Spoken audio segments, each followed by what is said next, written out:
Sing Us a Song, You're the Piano Girl. Written by Lobotomy. Read by Arashi. Excerpt: Music. He had wanted this killing game? How could that have been possible? The thought ran circles in Amami's head as he wandered the halls. Everything in the map he had been provided with had been accurate so far, at the very least. If he had wanted this to happen, then could it somehow be his fault that everyone trapped was trapped here, even in some small part? Even though he wasn't the mastermind, he had still doomed each of these students, just as he had his sisters. The potential responsibility settled heavily over him, slowing his steps as if he were slogging through a dream. Only adding to the surreal effect was the soft, steady sound of music floating through one of the doors as he approached. Akamatsu-san's lab. Heaving a sigh, Amami leaned back against the wall, closing his eyes, allowing the music to clear his head, like opening an attic window to let the dust blow out. The moment was short-lived, however, window slamming shut as the music came to a sudden halt. The door beside him opened wide as Kaede stepped out. "Aha!" She grinned. "I thought it was you." Amami laughed, more in surprise than amusement. "Guess I better watch what I get up to in my room at night, huh? I mean, if your hearing's that good and all." Kaede cocked her head, still with a smile. "I'm not sure that I know what you mean." "It was a joke." He rubbed at the back of his neck, more sheepishly than he felt. For someone who had suspected him of trying to pick her up, there was a definite charm in how clueless she was when it came to dirty jokes.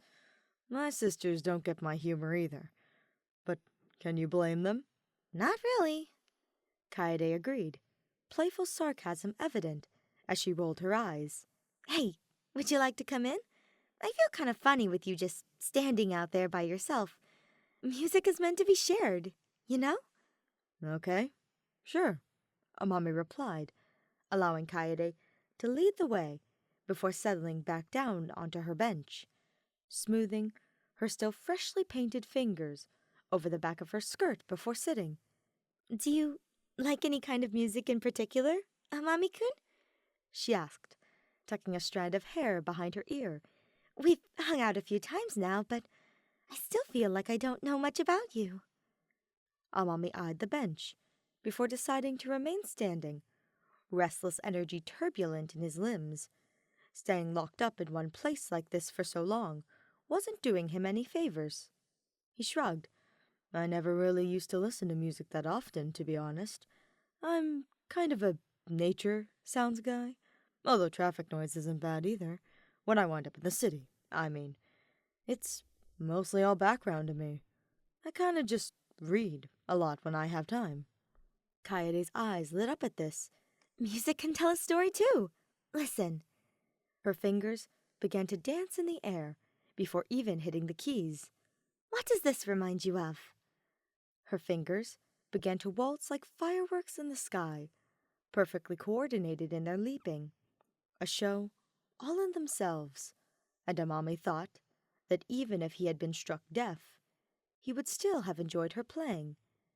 The melody was bright, yet without straying into saccharine, and although a layer of melancholy lingered underneath the surface, the more optimistic notes remained forefront, filling him with a gentle reassurance.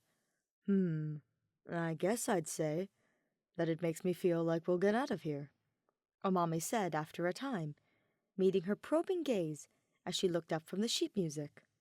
"Together." "Hope," Kaede confirmed, nodding as she patted at the bench for him to sit. Clearly, it had only been built for one person, their thighs touching as he slid in. Once Amami was settled, Kaede picked up where she had left off in the middle of the piece, always one to hate leaving things unfinished. Despite the calm of the music, Amami couldn't stop the thought from snaking into his mind that, out of everyone trapped in the school, Kaede was the one he still worried for most. They were the same, she and him. They would both do everything in their power to put a stop to the game before it could start. All the more reason for him to hurry up and uncover the mastermind. He needed to end this before Kaede could get herself killed. Despite these thoughts, Kaede's playing had lulled him, the urgency of his restlessness from before having drained away for a time. "Sorry about this, Akamatsu-san," he murmured, knowing that she could still hear him over the music, as he leaned into her side, letting his eyes fall shut. "But do you mind if I stay like this for a bit?" The uninterrupted melody spoke as an answer for the question and more. He would get her out of here.